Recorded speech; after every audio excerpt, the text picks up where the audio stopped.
Yo, it's your boy Bernard, aka the Scarlet Spider. and welcome to another episode of the Angry Blerd podcast, where I'll be discussing everything nerdy that has happened this past week. So, first things first, by the time you guys hear this, Disney's D23 weekend event will be over, so I will be covering all of that next week.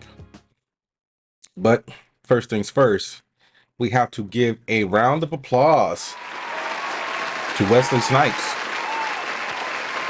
So Wesley Snipes broke 2 Guinness World Records, and one is beating Hugh Jackman for the record of longest career as a live-action Marvel character.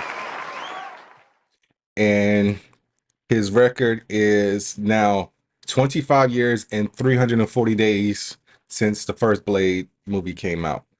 And Hugh Jackman was 24 years since X-Men.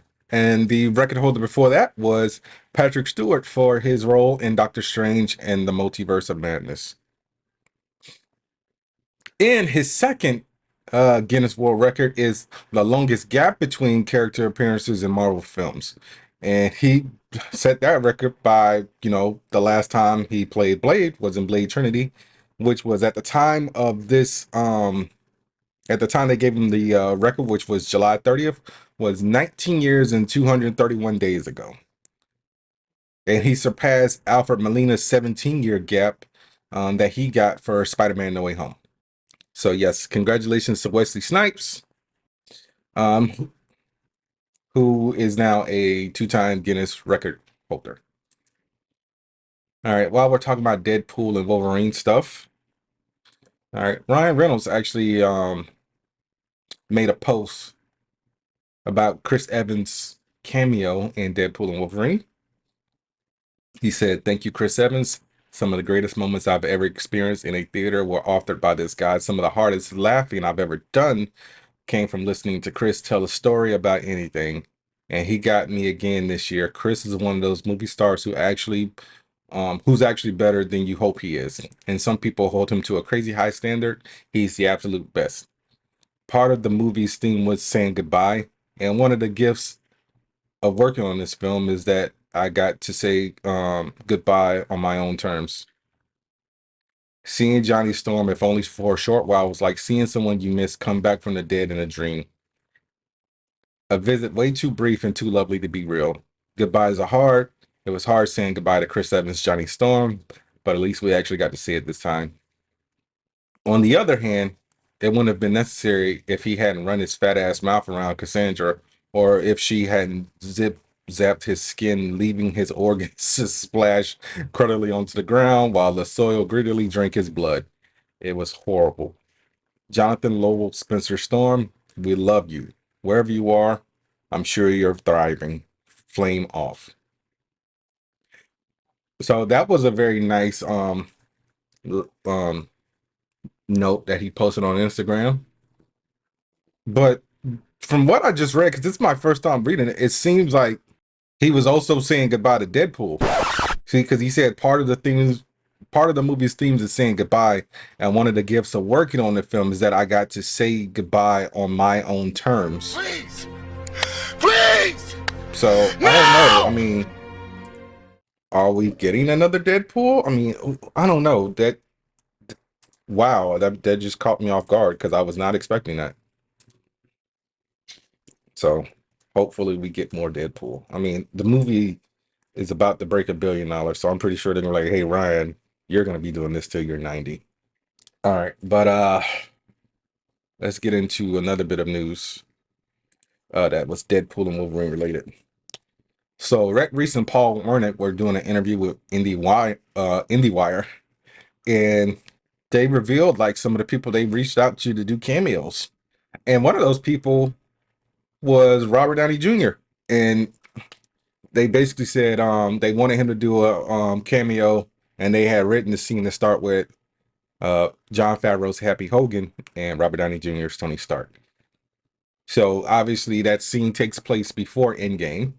So they said Ryan wrote the scene with both of them. So in the hopes that we can get Downey, but he also wanted Favreau because they're a great combo and they were all in a scene together. And they said behind the scenes we didn't know about the Doctor Doom situation, and there's no way he was going to do both. And then we said, oh, Downey doesn't say no to Ryan Reynolds, does he? No one says no to Ryan Reynolds. And Ryan gave him a hard press. We wrote scenes and Downey read the scenes, but we didn't know what was happening behind the scenes with the Doctor Doom situation. So they also said that there was a version of the opening where you got the sense that Tony rejected Wade, and he said that he wasn't a team player or whatever, and questioned his team player ability. So it was pretty close to the scene that we saw, and it was just two people instead of one. And John was graciously connected to it from the start. It worked out great. I mean, look, we would have loved to have Downey, but at the same time, I think Marvel had this ace in their hole, which he was about to come back and do a different character. So to have him be Tony Stark, knowing that Doctor Doom was coming around the heels of that, it just didn't make any sense. Geez, I mean, it would have been nice to see, like, a pre-snapped version of Tony Stark. Hey, I mean, we're getting Doom instead. They should have just recast King. But whatever. Um, it is what it is. I'll complain like later on in the year whenever the first trailer comes out or whatever. Speaking of things I can't wait to come out, Nobody 2. We got some casting news on that. And that is Colin Hanks, son of Tom Hanks, brother of wannabe Jamaican Chet Hanks, who starred in what one of my favorite comedies, Orange County. I think that was the first movie I actually paid attention to Jack Black being in, because I did not know that he was in Enemy of the State. Has joined the cast of Nobody 2. No idea who he's playing. I forgot Colin Hanks was on Roswell as well. Um, Maybe he will be playing the antagonist, but who knows? So, I mean, one thing we know about this movie so far is Bob Odenkirk is obviously returning. They announced that Christopher Lloyd was returning, and now we know that Colin Hanks has joined the cast. But I can't wait for it to come out. Hopefully sooner rather than later. And I think I don't want what the hell. I want to know what was the last thing I saw. I think the last thing I saw Colin Hanks in was Jumanji: The Next Level, where he played the adult version of Alex after they saved him and rewrote history. Yeah, because I didn't watch How It Ends. He did a movie called Orion in the Dark. Didn't even hear about this. Oh, it's on Netflix. That's why. And he did another movie called And Misses, but I guess that's not out yet. So that will be coming out maybe sometime next year, or maybe the end of this year. I don't know. All right. So I think like 2-3 months ago, I told you guys about the Megan spinoff. Whew, called Soulmate. We finally got some casting news on that, and it's just one bit of cast news. And Lily Sullivan will be starring in this film. So I've only seen Lily Sullivan in one thing, to the best of my knowledge. She is an Australian actress. The only thing I saw her in was Evil Dead Rise. I'm looking at her filmography right now. I didn't watch Rake, the Australian version. Never even heard of the show called Camp Rompa Stompa. Nope. Picnic at Hanging Rock. The Other Guy. No. So yeah, the only thing I saw her in was Evil Dead Rise, where she played Beth. So she was the lady who survived, who got the daughter out. So I mean, we still don't really know much about Soulmate, so I really hope that is good. Last thing you want to do is get hyped up about a movie and it sucks. Um, Speaking of movies, well, this one's never coming out, as far as I know. Warner Brothers. Since David Zaslav has taken over, he has just been writing off movies left and right for tax breaks. And this is the third film, because first one was Batgirl. Second one was Acme versus Coyote, which I know Johnson was pissed that it got shelved. And now Tartakovsky's adult animated movie Fixed will not be released in theaters. So it looks like this was a movie that was sold to Warner Brothers by Sony, and now Sony's looking for a new buyer. So I really don't know much about this movie, and by much I mean nothing besides that it's adult oriented. And I know a little bit about Genndy Tartakovsky. He created Dexter's Laboratory. He did the Star Wars Clone Wars animated series, not the CG one.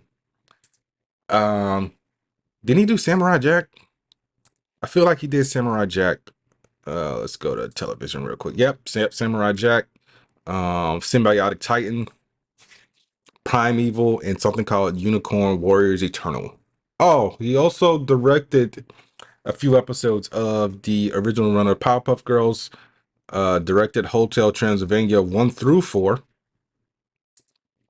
So let me look up this movie real quick.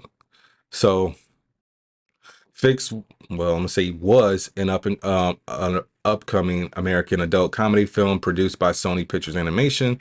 It was the first adult film from SPA, as well as their first traditionally animated film. It was being produced and directed by Genndy Tartakovsky from a screenplay he wrote with John Vitti and co-produced with Michelle Murdakaka. The film features the voices of Adam Devine, Idris Elba, Captain Han, Fred Armisen, Bobby Monahan, and Beck Bennett. The story follows Bull, a blue bloodhound who discovers that he's going to be neutered in the morning. Okay, I should have got that from, the title Fixed. Hopefully it comes out because I do like this cast. The only person, I'm looking at the whole cast: Adam Devine, Idris Elba, Captain Han, Fred Armisen, Bobby Monahan, Beck Bennett, River Gallo, and Michelle Buteau. The only person in this cast I don't know off the top of my head is River Gallo.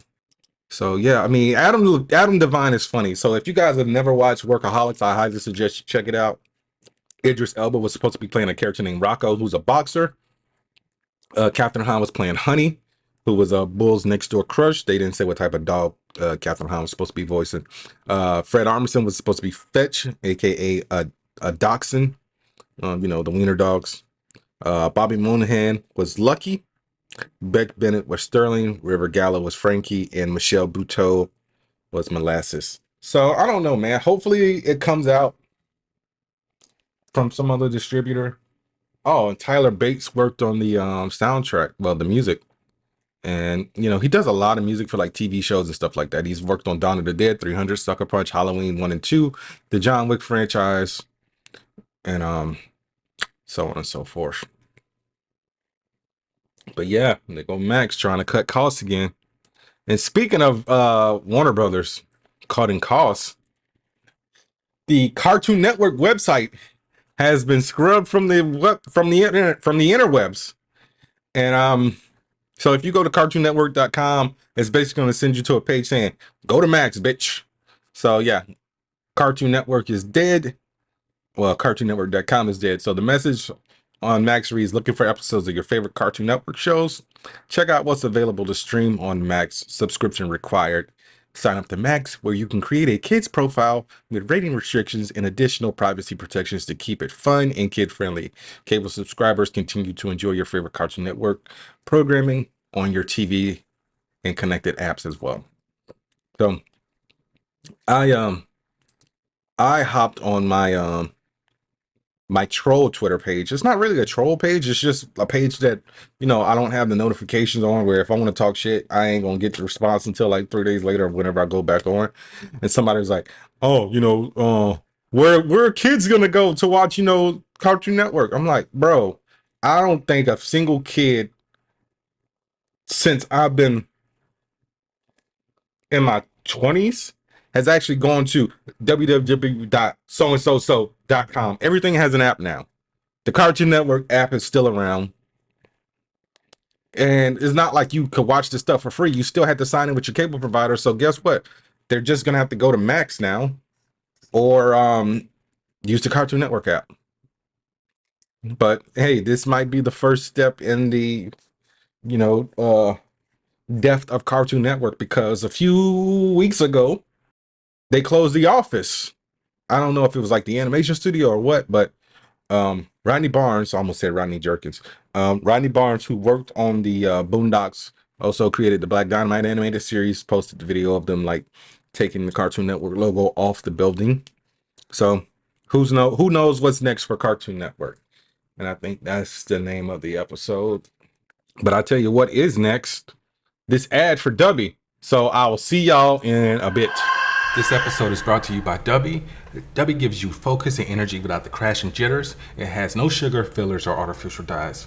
Mix 1 packet or scoop into 8 or 12 ounces of water. Stir or shake well. Some powderiness is normal, and it has all the important vitamins. So this has vitamin C, B3, B6, and B12. And it's made from coffee fruit extract. So drink it and go conquer a task, and go to Debbie.gg and use my promo code AngryBlerd10 at checkout to save 10% on your order. That's Debbie.gg with promo code AngryBlerd10. All right, y'all, welcome back.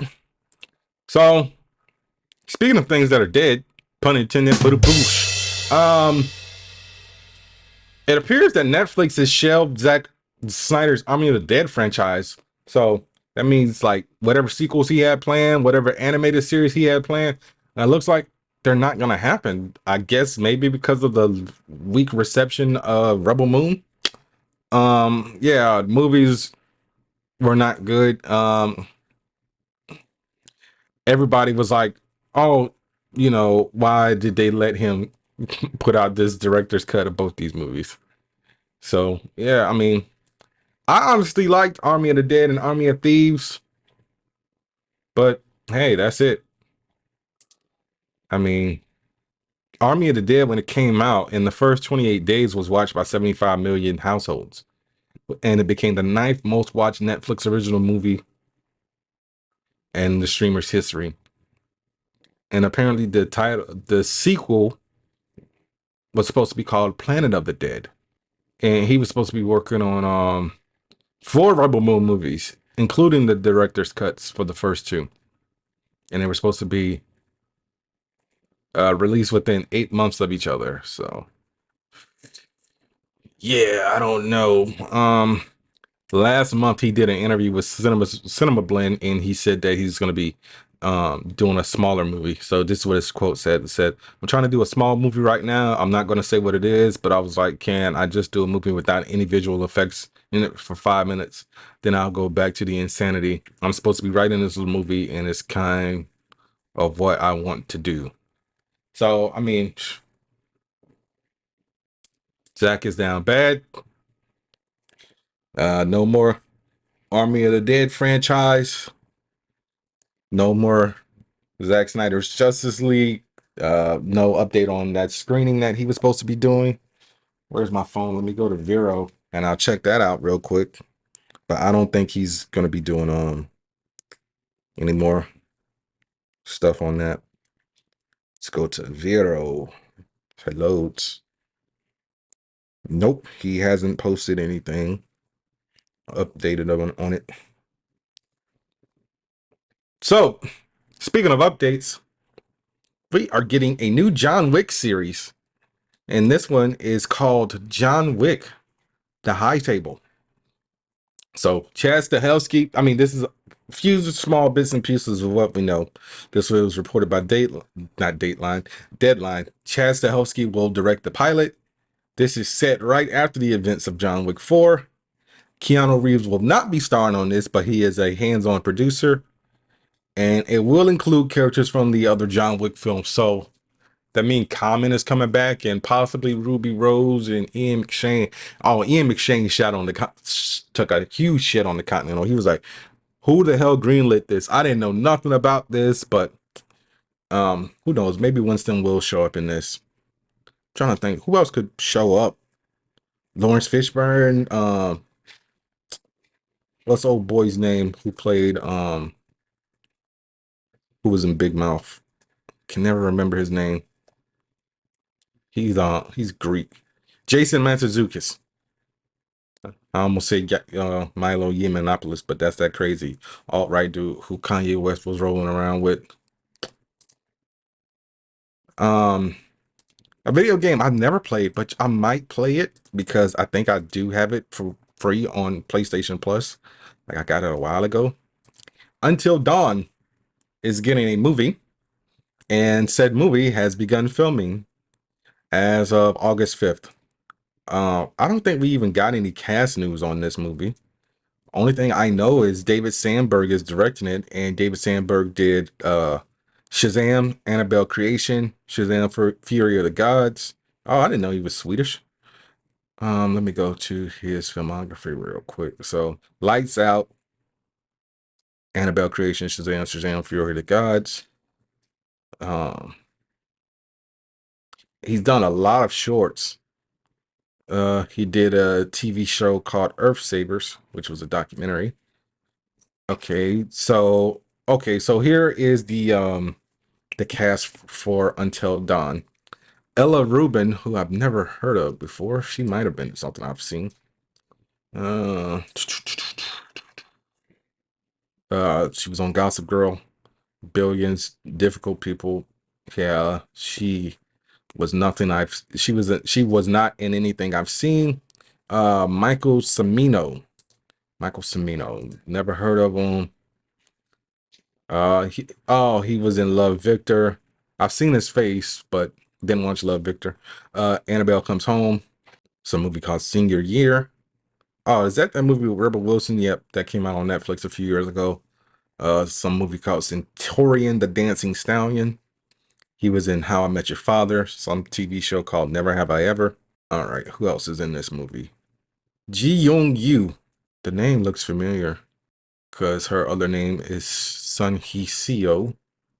And I'm looking at her filmography. Haven't seen her in anything either. Odessa Zion. I know it's Pamela Adlon's daughter. I guess she changed her name so people wouldn't realize that maybe she's a Nepo baby, but I've seen her in a few things. She was in the remake of Hellraiser, well, the reboot, The Inhabited. She was on the show Fam that got canceled. Who else is in this movie? Mia Mitchell. Who is Mia Mitchell? Mia Mitchell is 30. She is from Wales. Yeah. No films I've ever seen her in. TV shows, nothing, but apparently she's been around Disney, so she's been on Jessie. The Fosters, didn't watch that on Freeform. Good Trouble, which I believe was a spinoff of The Fosters, yep. Something called The Artful Dodger on Disney Plus. The Lion Guard, Teen Beach 2. So the only person I know from this film, from this upcoming movie, is Odessa Zion, and apparently Peter Stormare is also in this movie. He played the Russian in Armageddon. He is also reprising his role from the game where he played Dr. Alan J. Hill. So I'll check it out. I think the game is first person, so I don't know.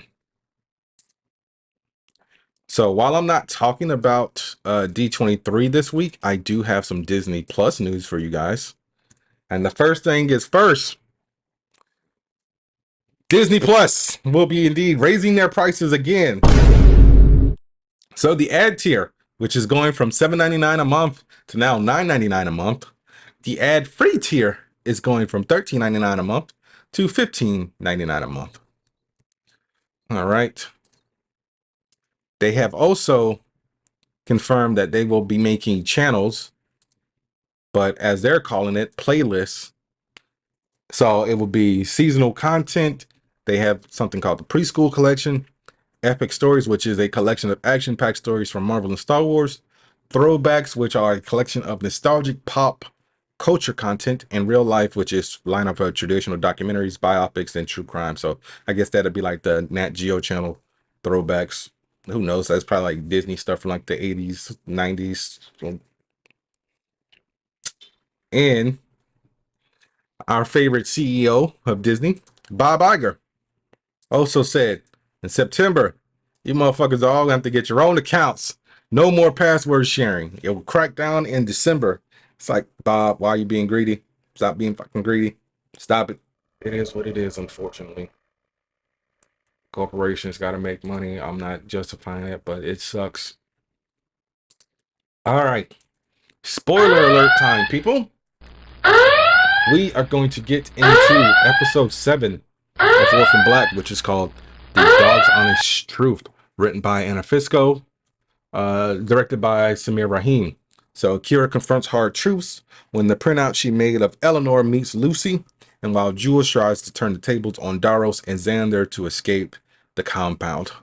So that was very crazy, like how this episode started. Like, Lucy showed up at Kira's house while Kira was out and met Eleanor, who Lucy is a clone of, and Kira's whole life is just starting to unravel at this point.